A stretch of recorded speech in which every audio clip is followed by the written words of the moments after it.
This is Bazaar Morning Call, broadcasting live from the CNBC-TV18 Motilal Oswal studios in Mumbai.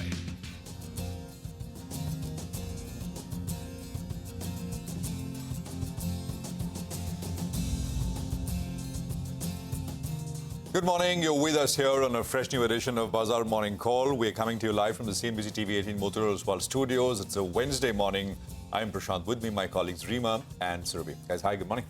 Hi, good morning. The Santa Claus rally continues. Santa in the house. Santa in the house. I decided to wear red. The market doesn't know this color anymore. So for good measure and good luck and the color of the season, I said, let's go with red. Otherwise, there's just one color.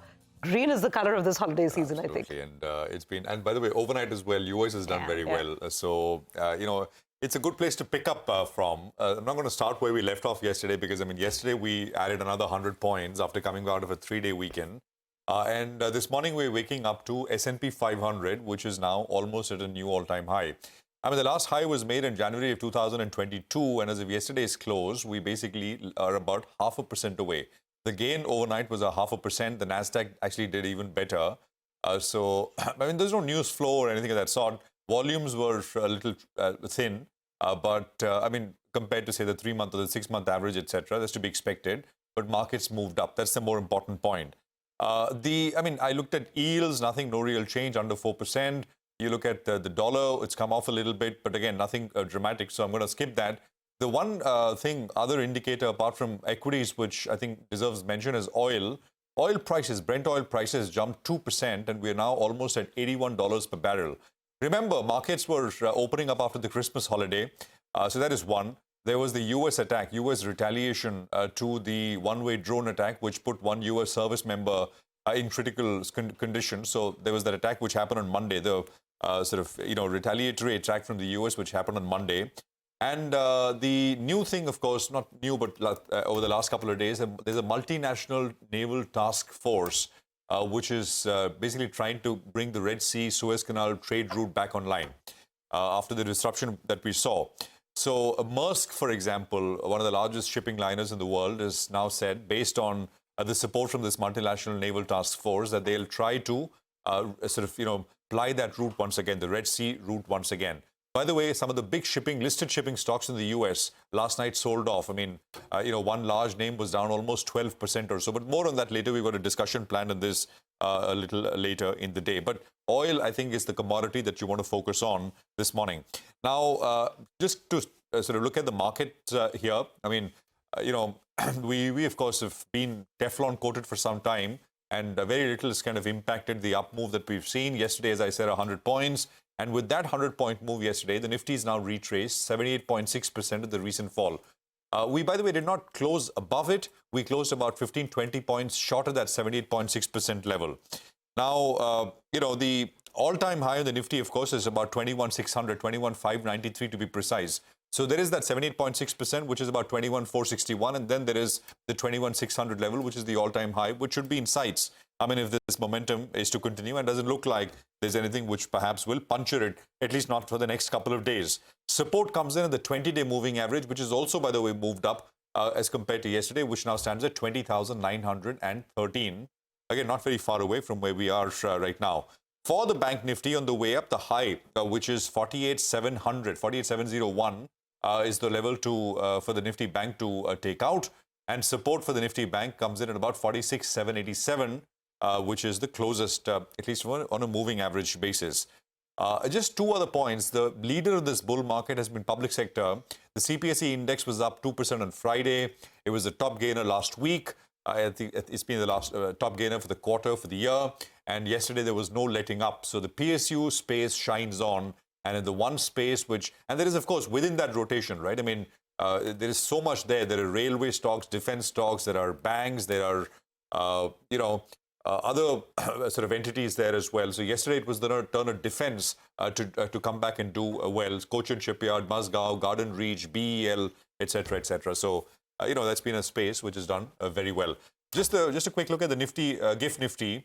The idea is to try and, I would say, even with a 75-point uptick, the idea is to wait and not jump in and chase the 75-point move higher and hope to sell another 75 points higher, the much better thing to do is to buy when the market actually gives you an opportunity on the downside, a dip, etc. We got that yesterday, right at the word go, and then, of course, the market picked up, never looked back. That's a much better way to trade, at least, rather than going in all in with a 75-point uptick. So I would wait at a slightly lower level to get in. But that is only trading advice. Otherwise, in terms of just the up move that we've seen, that is continued. So if you're invested, I think you're just happy looking at the portfolio doing very well. Rima.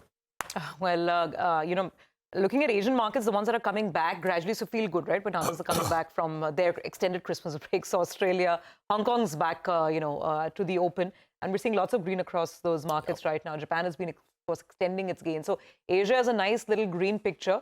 And as Prashant mentions, no problems whatsoever on Wall Street.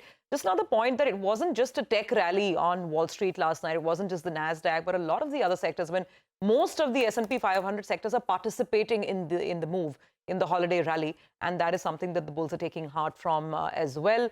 The US 10-year, for what it's worth, just to put the rate out there on the screen, 3.88, so it remains below the 4% handle. And the dollar has been very, very range-bound, still very much around those 5-month lows. Dollar index at around 101.6 thereabouts, 0.5.6 thereabouts, so no problems from the macro standpoint there with the lower inflation print that we got at the end of last week itself. Just to come back and talk about the rally here, the PSU space, as Prashant mentioned. Prashant, for the better part of our careers, right, we kept hearing the narrative that the government has no business being in business. And who would have thought 2023 is going to be that year where it's going to be all about the PSU? 77% gain on the Nifty CPSE index makes it the best performing index, by a stretch compared to all the sectoral indices out there. In December itself, it's been a scorching 13 to 14% sort of a rally, and it continues. Might see some more action on power stocks because the market's just trying to latch on to wherever there's an idea of fresh news flow. Yesterday, defense and shipbuilders were doing very well. On power, the peak demand in winter has been sustaining above the 200 gigawatts handle. It's still not been anywhere close to 240 gigawatts. That's what we had hit right at the end of summer. But nonetheless, when there's a lot of demand, considering cold is getting pretty severe in the north, maybe power is one space that people will focus on today. Just to talk about the other major sectors and the participation, it's not been bad at all. IT lagged yesterday because of the Infosys news. So I'd want to see if there's any sort of fresh buying that comes back to large cap IT today. So that's one space to look out for. And banks haven't been bad. They've participated quite well in December at least. They've tried to play catch up. Nifty's up 6.5% this month. Banks are all right. So if, we start seeing some more gains on banks, and who knows. By the way, we're less than 150 points away from fresh all-time highs. Yep. The way this market's going, maybe it wants one last hurrah before 2023 wears out. Just to add on to that point about CPSC, right? 77% gain year to date. In the last 3 years, it's up 195%.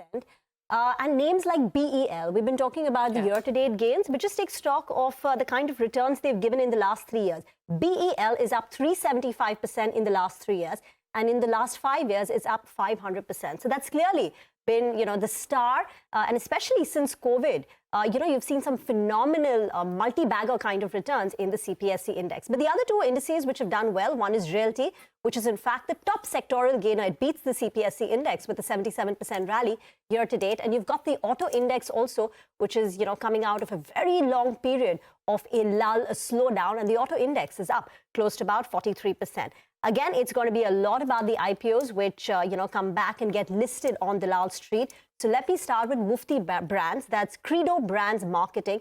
Good subscription, 51 times. Watch for this. Happy Forging saw very strong subscription, 82 times. RBZ Jewelers, small company, modest subscription, about 17 times. So these are the three listings that we'll be tracking very closely today. But let's get you some money market views then. On the rupee, Kunal Sudhani of Shinhan Bank says the dollar index drops to its lowest level since July at 100.8, now acting as an important support. The US core PCE showed the smallest rise since April of 2021. Expectation of Fed easing have intensified, and the market is pricing in a 15% odd of a rate cut in January of 31st, and fully pricing in one for the 20th of March meeting. The market has also fully priced in 6 cuts by the end of 2024. Kunal says for the USD INR, 83.05 against the dollar acts as a support, while 83.28 acts as a resistance. Well, on bonds, we have Ajay Magnolia of JM Financial, who says that amid low volumes and absence of major players due to the holiday week, volatility has been low. Durable liquidity is major worry as of now. That is impacting money markets a bit. He expects the 10-year benchmark yield to be between 7.16% to 7.21% today. Okay, we have lots of